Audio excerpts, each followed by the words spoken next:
Walang imposible sa taong nananampalataya. Good morning mga kapatid.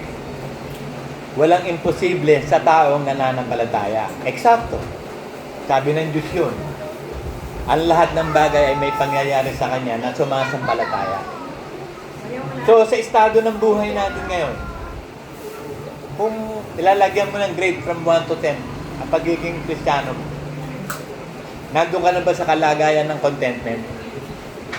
Natutunan mo na ba yung contentment? Sabi ni Pablo yun, I have learned.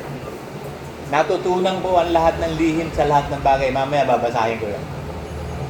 So, ibig sabihin, pag mananampalataya tayo, bibigyan tayo ng kapahayagan ng Diyos kung paano tayo mabubuhay, ano ating ipamumuhay, saan tayo mabubuhay.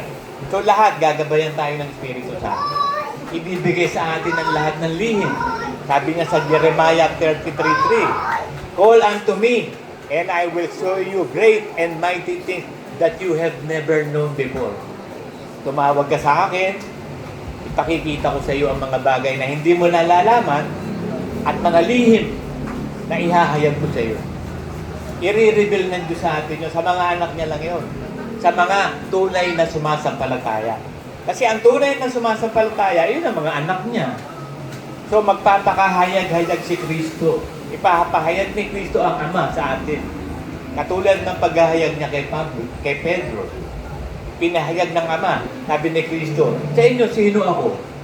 Sabi ni Pedro, kayo po ang Kristo. Hindi ipinahayag ng laman at dugo sa iyo yan o ng tao, kundi ipinahayag sa iyo ng Ama. Kaya mo ko nakilala. Ngayon, binigyan ng Diyos ang kapangyarihan si Kristo, tagapagmana ng lahat ng bagay. So, ang lahat ng bagay na kay Kristo na. At tayo, katawan ni Kristo, kung ano yung nasa ulo, nandun din na sa katawan. So, contentment is the key, mga kapatid. You have to learn. We have to learn. Kailangan matutunan natin kung paano tayo makukontento. Kasi ang tao, walang contentment. Walang satisfaction. Ang mata, hindi na kukontento. Ang tenga, hindi na kukontento. Ang tiyan, hindi na kukontento. Ang ibig sabihin, there is no satisfaction. Sa tao, walang satisfaction. Para magkaroon tayo ng satisfaction, ng contentment, we have to learn. Basahin natin yun, ha? Philippians 4:11-12. Hindi sa sinasabi ko ang kailangan. Sapagkat aking natutunan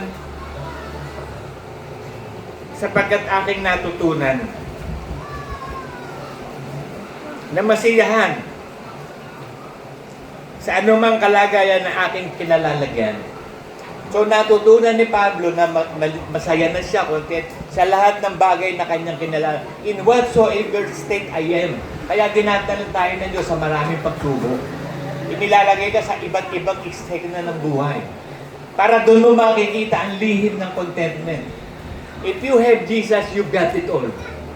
Pag nasa iyo na ang Panginoong Yesus, wala ka nang hahanapin. Kontento ka na. Kaya kinakailangan ng Panginoong Yesus nasa ating buhay, nasa ating puso. Para tayo magkaroon ng contentment o ng kapayapaan, trusting God. Kasi mawawalan ka ng takot, mawawalan ka ng pangamba if you trust God. Kung ang pagtitiwala mo ay nasa Diyos, makukontento ka na sa lahat ng bagay. Kahit mahirap, kahit magulo, matututunan mo maging kontento. Kahit maingay, matututunan mo maging mapayapa at kontento. Kasi kailangan matutunan eh. Hindi naman tayo agad natuto eh. Hindi, as times goes by, nabubuhay tayo sa lupa, pinadadaan tayo ng Diyos sa maraming pagsubok, maraming tiisin, sa mga persecution, para matutunan natin ang lihim kung paano mong tatanggapin yun, kung paano ka masasatisfied. Love, accept all things. Anything goes. Ma-experience mo na anything goes. Baliwala lang sa'yo, anything goes. Basta nasa atin ng Panginoong Yesus, okay na. Kahit dumating pa tayo dun sa lugar na naghihirap tayo, nandun sa lugar na hindi maganda kinalalagyan natin, pag nandun si Kristo, we are satisfied. Sapat na yun. Kahit hindi natin nararamdaman, He is always there. Nandun lagi ang Diyos, watching from a distance. Pinapanood lang niya tayo. Tinitignan niya na kung hanggang saan tayo mananampalataya, kung hanggang kailan tayo magtitiis, at kailangan turuan tayo ng Diyos. Kaya napakaraming mulit-muling pagsubok. Kaya ikagalak ninyo kung kayo nahuhulog sa mulit-muling pagsubok.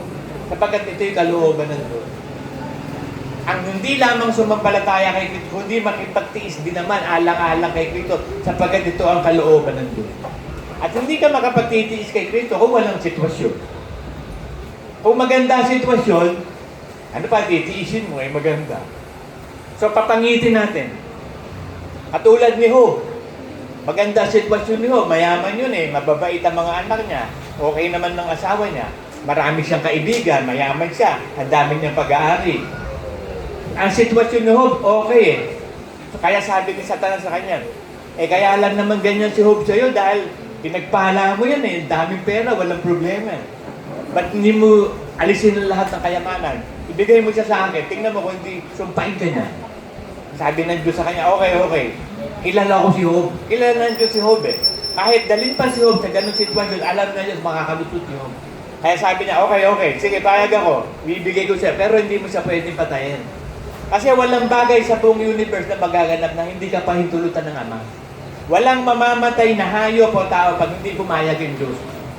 Pumapahayagan ng Diyos na may mamatay kung payag na siya. Sabi niya sa Matthew 10:29 walang mahuhulog na ibon kung hindi pahintulutan ng Ama. Yung ibon, ano ba yung ibon? Napakamura nun, walang kakwenta-kwenta. Tayo pang nilikha ng Diyos ang walang kwenta. Kaya huwag kang matakot, sabi ng Diyos, kung ano kakainin mo, ano dadamitin mo, mamroblema ka sa future. Hindi. Relax ka lang. Nakita mo nga yung mga ibon, hindi naman nagtatanim, hindi nagagapat. Ba't pinakakain ng Ama? Bakit may bahay? Nakita mo yung mga lilies of the valleys, yung mga orchid sa parang, ang gaganda ng bulaklak. Kahit nga si Solomon, nung kaluwalhatian niya, nakapagsuot ng ganyan kagaganda Ikaw pa, na napakaliit na niyo. Huwag mong intindihin ang bukas. Let tomorrow worry for tomorrow. Kasi ganun tayo Namumroblema tayo sa future. Ano yung ating kakainin? Ano yung ating paano kung ganito? Paano kung ganyan?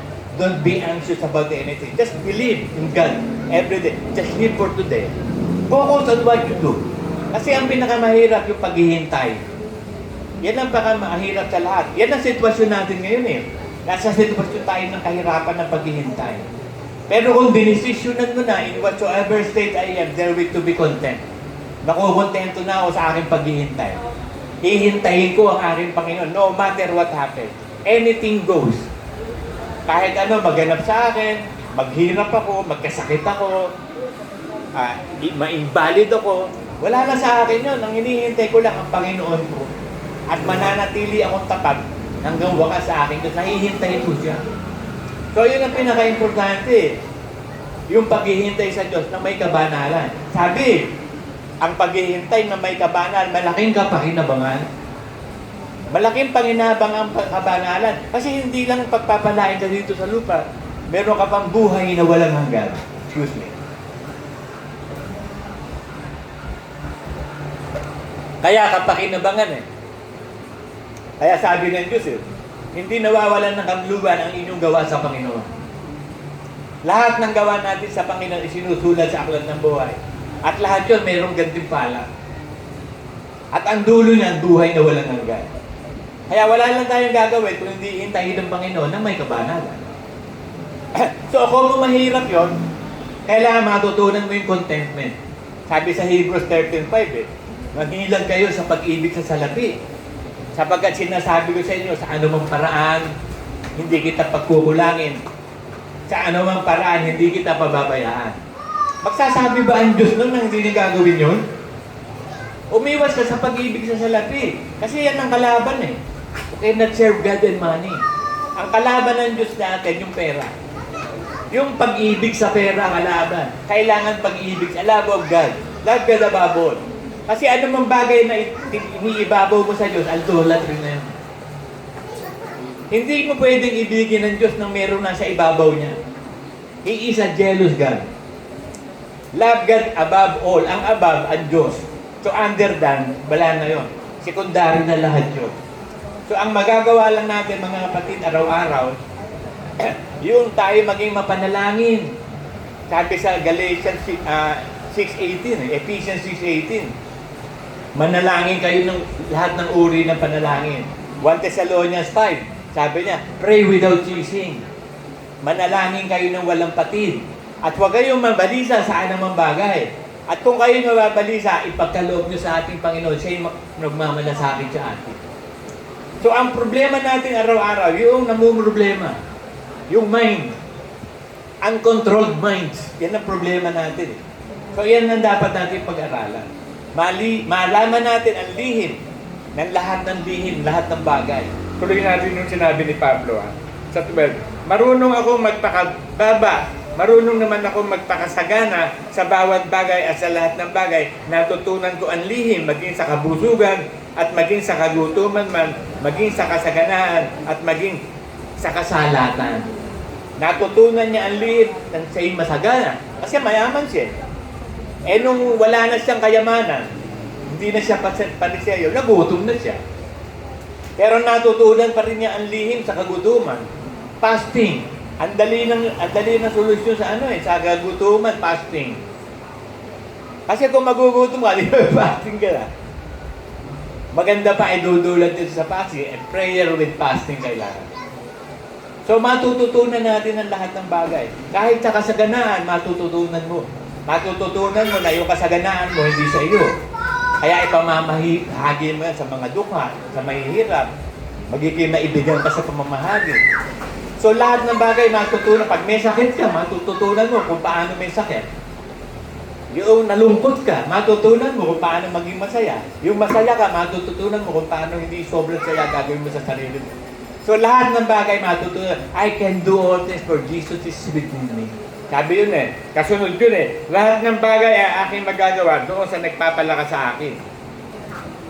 Ang lahat ng bagay ay aking mga doon sa nagpapalakas sa akin. Sino man nagpapalakas sa atin, mahina tayo Walang malakas sa atin. Sabi ng Bible yun, the flesh is weak. Ano ka ba? Flesh o di weak.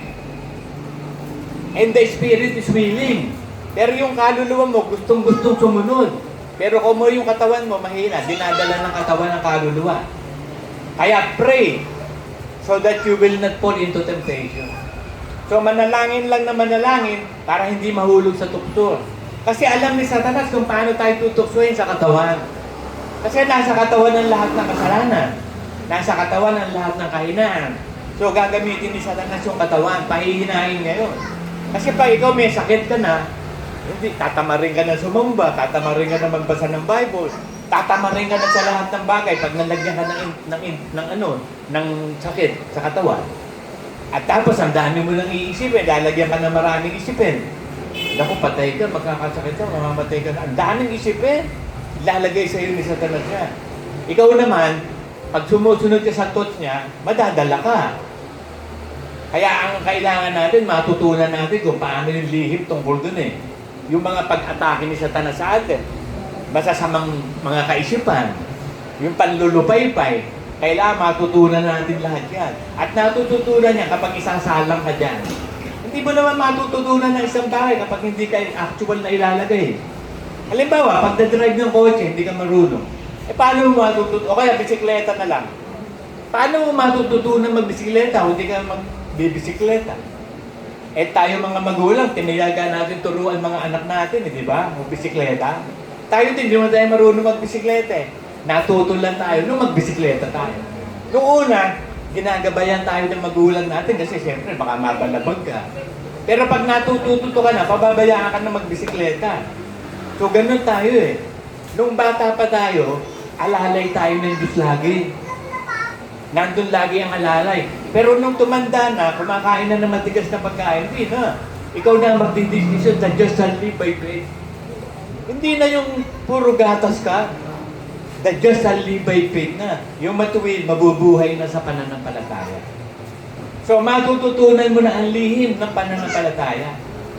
Maiintindihan mo na kung paano manampalataya. Magagawa mo na ang pananampalataya. Kung isasalang ka. Halimbawa, gera. Paano ka malalaman mo kung talagang ikaw ay matapang at ikaw ay lumalaban ng gera? Ilagay ka sa gera. Pero bago ka ilagay sa gera, kailangan training ka. Excuse me. So, ganun ang ginawa ng Diyos sa atin. Bago tayo isinabak kay Satanas, binautis mo muna tayo sa tubig.